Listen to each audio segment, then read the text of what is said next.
Bonjour les amis, l'histoire que je m'apprête à vous lire, c'est La truie et le loup. Une histoire contée par Jean-Louis Le Gravé, illustrée par Martine Bourg, maison d'édition Didier Jeunesse. Bonne écoute. Il était une fois 3 fermières qui parlaient entre elles. La première a dit « Moi, pour Mardi Gras, je vais tuer ma poule. On va se régaler. » « Moi, je vais tuer ma dinde, » a dit la deuxième. Et la troisième a dit « Moi, je vais tuer plus gros que ça. Je vais tuer ma truie. » Mais la poule était là, derrière un buisson. Elle a tout entendu, la poule. Vite, elle est allée trouver la dinde et la truie. « Hé, les amis, savez-vous ce qu'elles ont dit, nos fermières ?» Ben non, qu'est-ce qu'elles ont dit? Elles ont dit qu'elles allaient nous tuer pour Mardi Gras. Alors, si on ne veut pas passer à la casserole, il faut qu'on s'en aille, et vite et loin. Les voilà parties toutes les 3, elles ont marché. Marche aujourd'hui, marche demain, à force de marcher, on fait beaucoup de chemin. Elles ont traversé les champs, les prés, elles sont entrées dans les bois, elles ont marché. La première fatiguée, ce fut la poule, parce qu'elle a les plus petites pattes, la poule. Alors elle s'est arrêtée, là dans les bois. Puis elle a dit « La dinde et la truie, continuez sans moi. Je suis toute essoufflée, je suis toute fatiguée, je peux plus marcher. » « Tu peux plus marcher? Tu peux plus marcher ?» a dit la truie. « Mais moi, je peux pas t'abandonner comme ça. Écoute, tu vas souffler un peu, tu vas ramasser du petit bois. Et avec le petit bois, moi la truie, je vais te bâtir une cabane pour toi la poule. » Bon, la poule a soufflé un peu, elle est allée ramasser du petit bois, et avec le petit bois, la truie a bâti une cabane pour la poule. Une belle petite cabane avec un toit, une porte, une fenêtre, une cheminée. Qu'est-ce qu'elle était contente, la poule! Elle est entrée dans sa cabane, avec son aile, elle a fait au revoir par la fenêtre. Et les 2 autres sont repartis. Marche aujourd'hui, marche demain, à force de marcher, on fait beaucoup de chemin. Mais vous savez, la dinde, elle n'a pas les pattes beaucoup plus grosses que la poule. Au bout d'un quart d'heure, elle s'est arrêtée, puis elle a dit « Hé, la truie, continue sans moi, parce que maintenant, je suis comme la poule. Je suis toute essoufflée, toute fatiguée. Je peux plus marcher. » « Tu peux plus marcher, a dit la truie. « Mais vu que j'ai bâti une cabane pour la poule, je ne vais pas t'abandonner comme ça, toi non plus. Allez, tu vas souffler un peu, tu vas ramasser du bois moyen, toi. Et avec le bois moyen, moi la truie, je vais te bâtir une cabane pour toi la dinde. » Bon, la dinde a soufflé un peu, elle est allée ramasser du bois moyen, et avec le bois moyen, la truie a bâti une cabane pour la dinde. La même que celle de la poule, mais un peu plus grande, un peu plus solide, parce qu'une dinde, c'est un peu plus gros qu'une poule. Qu'est-ce qu'elle était contente, la dinde! Elle est entrée dans sa cabane, avec son aile, elle a fait au revoir par la fenêtre. Et la truie est repartie. Elle a marché, marche aujourd'hui, marche demain. À force de marcher, on fait beaucoup de chemin. Marche aujourd'hui, marche demain. À force de marcher, on fait beaucoup de chemin. Marche aujourd'hui. Oui, elle a marché un bon moment, la truie, parce qu'à elle toute seule, elle avait autant de pattes que la poule et la dinde. Juste avant la plaine, elle s'est arrêtée, elle a soufflé un peu. Elle est allée ramasser du gros bois. Puis, avec le gros bois, elle a bâti une cabane pour elle, la truie, la même que celle de la poule, la même que celle de la dinde, mais beaucoup plus grande, beaucoup plus solide, parce qu'une truie, c'est plus gros qu'une poule et c'est plus gros qu'une dinde. Et puis, elle est entrée chez elle.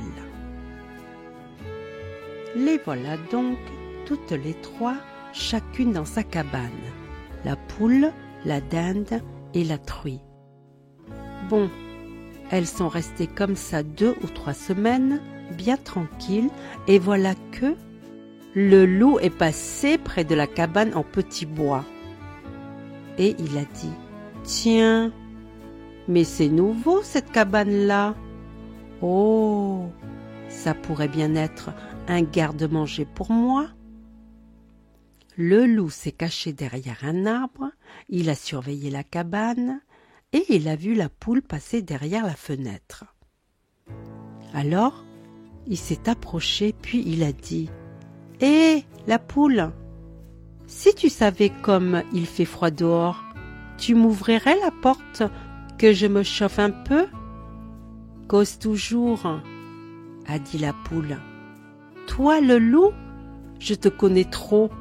Si je t'ouvrais la porte, tu nous mangerais moi et mes petits. Non, non, non, je ne t'ouvre pas. »« Ah, faut m'ouvrir la porte, » a dit le loup, « parce que moi, sinon, je vais monter sur le toit de la cabane, je vais péter un si gros P que je vais défoncer la cabane, et puis je vous mangerai, toi et tes petits. »« C'est ça. Eh ben, fais comme tu veux, » a dit la poule.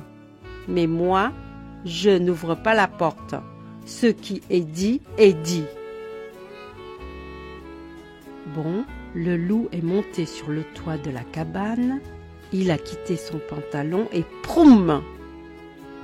Il a pété un si gros P qu'il a défoncé la cabane, il a mangé la poule et ses petits. Les pattes, les plumes, il a tout mangé.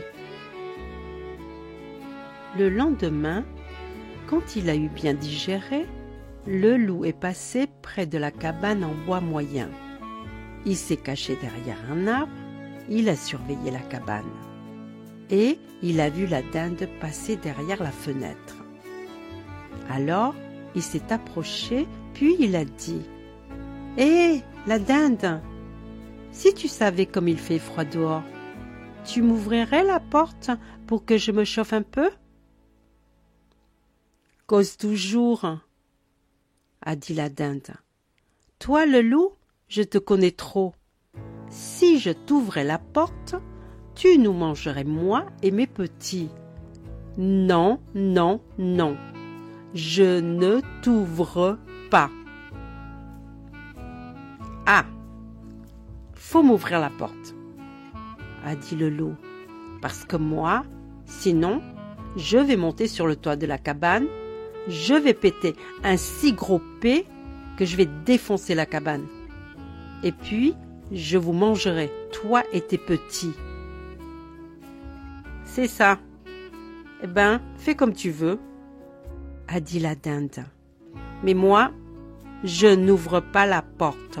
Ce qui est dit est dit. » Bon, le loup est monté sur le toit de la cabane, il a quitté son pantalon et broum!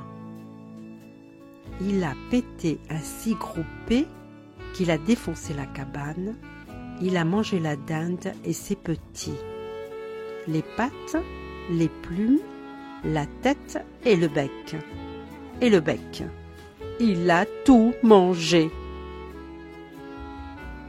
Le lendemain, quand il a eu bien digéré, Le loup est passé près de la cabane en gros bois. Il s'est caché derrière un arbre, il a surveillé la cabane et il a vu la truie passer derrière la fenêtre. Alors il s'est approché, puis il a dit « Hé, la truie, si tu savais comme il fait froid dehors, tu m'ouvrirais la porte que je me chauffe un peu ?» « Cause toujours, a dit la truie. Toi le loup, je te connais trop. Si je t'ouvrais la porte, tu nous mangerais moi et mes petits. Non, non, non, je ne t'ouvre pas. Ha ha ha ha ha, faut m'ouvrir la porte, a dit le loup, parce que moi, sinon, je vais monter sur le toit de la cabane, je vais péter un si gros P que je vais défoncer la cabane. Et puis, je vous mangerai toi et tes petits. C'est ça. Eh ben, fais comme tu veux, a dit la truie. Mais moi, je n'ouvre pas la porte. Ce qui est dit est dit. Bon, le loup est monté sur le toit de la cabane. Il a quitté son pantalon et proum! Mais ce coup-là, quand il a eu pété son gros P, il n'avait rien cassé du tout. Bon, je vais en faire un plus gros. Il a dit. Mais là encore, il n'a rien cassé du tout. Un gros caca, c'est tout ce qu'il a fait. Alors, a dit la truie, t'as pas défoncé la cabane? Mais non, je disais ça pour rire. Je vais pas me fâcher avec une bonne voisine comme toi. Eh, la truie, sais-tu que demain c'est jour de marché à Saint-Aubin? Bien sûr que je le sais. Et si on y allait, toi et moi, faire nos provisions? Comme ça, pour revenir, je te porterai les paniers. Ce serait gentil, ça. Attends, attends.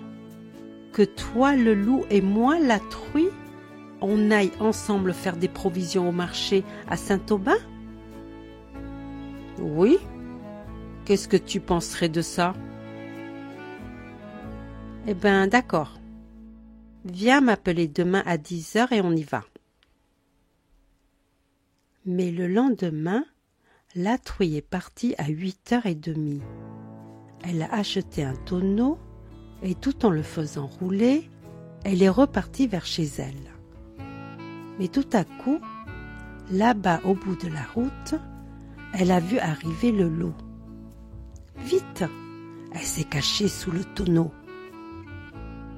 Elle a entendu les pas du loup qui s'approchait, qui passait tout près, puis qui s'éloignait. Dès qu'il a été un peu loin, la truie est sortie de sous son tonneau, elle a fait rouler jusqu'à sa cabane, elle a poussé dedans, elle est rentrée, elle a fermé la porte à clé. L'après-midi, voilà le loup revenu. « Hé, la truie, moi je te parle plus, parce que t'es pas une bonne copine. » « Pas une bonne copine? Mais pourquoi tu dis ça? » « Parce que ce matin, quand je suis venue t'appeler, t'as pas répondu. Et au marché à Saint-Aubin, je t'ai pas trouvé. »« Tu m'as pas trouvé? » ?»« Non, je t'ai pas trouvé. »« Attends, attends. Quand t'es allé à Saint-Aubin, un tonneau au bord de la route, t'as pas vu ça? » Un tonneau au bord de la route? Oui, ça je l'ai vu. Mais toi, je t'ai pas vu. Eh ben, t'étais pas loin de moi, parce que moi, j'étais sous le tonneau.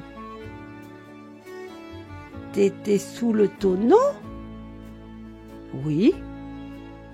Oh, et moi qui suis passée tout près. Et la truie, Si tu savais comme il fait froid dehors, tu m'ouvrirais la porte, que je me chauffe un peu ?» La truie s'est tournée vers ses petits cochons.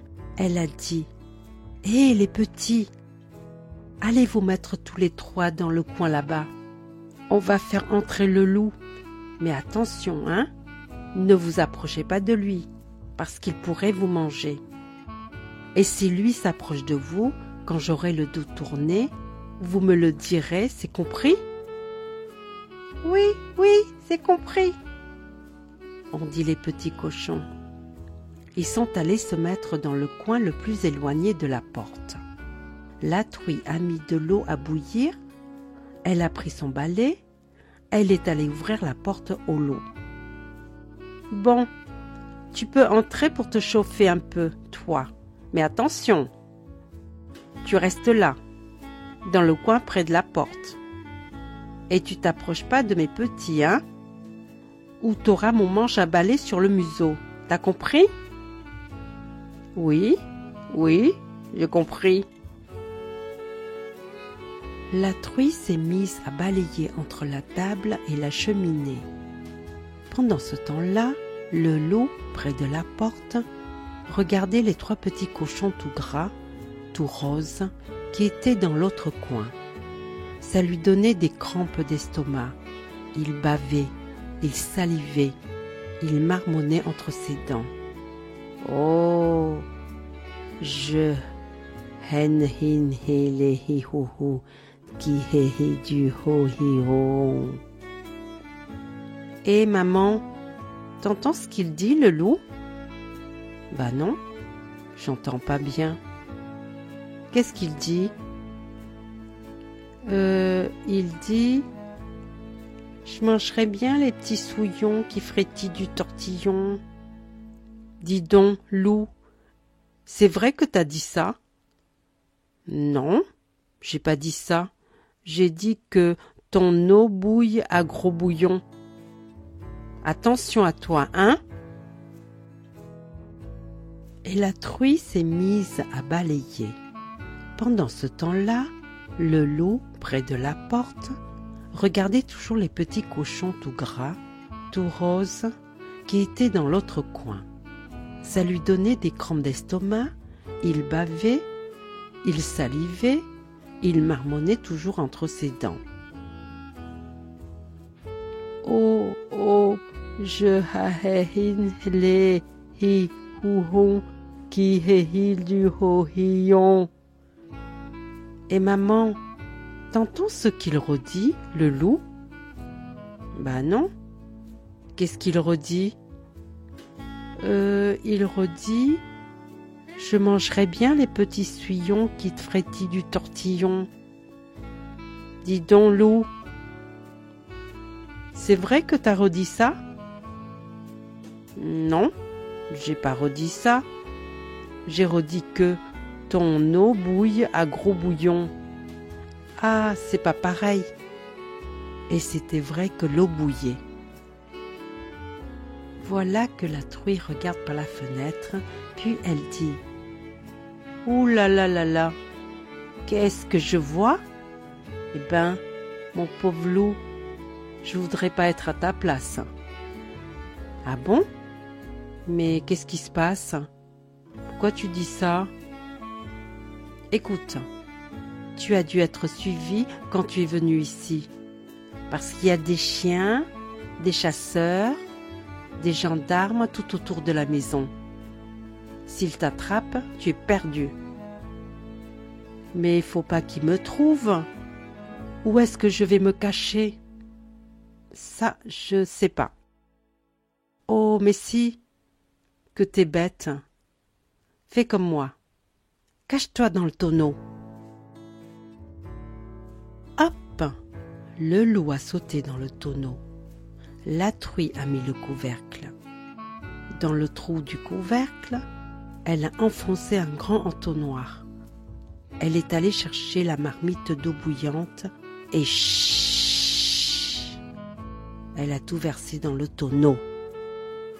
Ouïe, ouïe, ouïe, ouïe, ouïe, ouïe. Le loup brûlait tout vif là-dedans. Il a donné un grand coup de tête dans le couvercle. Il a sauté du tonneau, il est passé à travers la fenêtre sans l'ouvrir, et il a disparu vers la plaine, les pattes de devant au ciel en hurlant. Alors la truie est sortie de sa cabane. À son tour, elle est montée sur le toit, puis elle a crié. « Bêtes et gens du pays, écoutez tous, nous v'là sauvés du loup. Il est parti au diable. Eh ben qu'il y reste. Et si ça fait de la peine à quelqu'un, ce sera pas à moi, toujours. » Elle est descendue du toit, elle est rentrée dans sa cabane, elle a fermé la porte à clé. Et trotte, trotte, la souris. Voilà que mon conte est fini. Et voilà, c'est fini. Ça fait du bien de se détendre avec des histoires. À bientôt les amis.